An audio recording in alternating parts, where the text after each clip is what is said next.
कोणत्याही विकारावर खात्रीशीर उपाय। 25 वर्षाहून अधिक काळ नेत्रसेवा देणारे सांगली येथील सुप्रसिद्ध Anuradha super speciality I hospital संचलित व्हिजन केअर सेंटर पलूस। डोळ्यांच्या सर्व तक्रारींवर निदान आणि उपचार येथे केले जातात। 10 वर्षांची अविरत सेवा। पलूसकरांच्या विश्वासास पात्र ठरलेले व्हिजन केअर सेंटर, डोळ्यांचा दवाखाना, निकम टॉवर, पलूस तासगाव रोड, पलूस। संपर्क 7387760041 आणि 9272632793।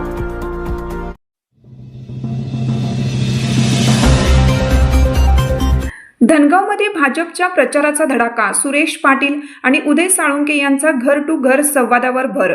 निवडणुकीचे मतदान जसजसे जवळ येत आहे तसतसा प्रचाराचा धुळा आता अधिकच उडू लागला आहे। अंकलखोप जिल्हा परिषद गटातील भाजपचे अधिकृत उमेदवार सुरेश राजाराम पाटील आणि आमनापूर पंचायत समिती गणातील उमेदवार उदय आनंद साळुंके यांनी आज धनगावमध्ये जोरदार शक्ती प्रदर्शन करत थेट मतदारांच्या घरापर्यंत पोहोचून प्रचाराचा धडाका लावला। मोठ्या सभांऐवजी प्रत्यक्ष भेटीगाठींवर भर देत या दोन्ही उमेदवारांनी आज धनगावचा कोपरा पिंजून काढला। सकाळपासूनच कार्यकर्त्यांच्या मोठ्या ताफ्यासह सुरू झालेल्या या पदयात्रेला धनगावच्या ग्रामस्थांनी मोठा प्रतिसाद दिला।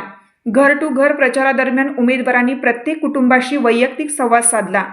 जिल्हा परिषदेच्या माध्यमातून ग्रामीण भागातील पायाभूत सुविधांचा विकास करणे आणि पंचायत समितीच्या योजना थेट सामान्य माणसांच्या दारापर्यंत पोहोचवणे हाच आमचा मुख्य अजेंडा असल्याचे सुरेश पाटील आणि उदय साळुंके यांनी सांगितले। विशेषतः महिला आणि ज्येष्ठ नागरिकांशी संवाद साधताना उमेदवारांनी त्यांच्या अडीअडचणी जाणून घेतल्या, ज्यामुळे या दौऱ्याला भावनिक जोडही लाभली।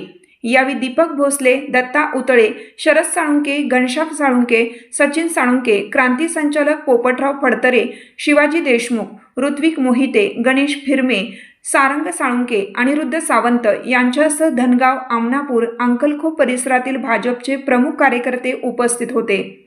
ठिकठिकाणी होणारे स्वागत, महिलांनी केलेले औक्षण आणि तरुणांचा उत्साह यामुळे धनगावमध्ये भाजपच्या प्रचाराला मोठी गती मिळाल्याचे दिसून येत आहे। विकासाच्या मुद्द्यावर आणि केंद्र व राज्य सरकारच्या लोककल्याणकारी योजनांच्या जोरावर आम्ही ही निवडणूक मोठ्या मताधिक्याने जिंकू असा विश्वास या दोन्ही उमेदवारांनी व्यक्त केला आहे। या पदयात्रेमुळे गावातील राजकीय वातावरण पूर्णपणे ढवळून निघालं असून विरोधकांसमोर मोठे आव्हान उभे राहिले आहे।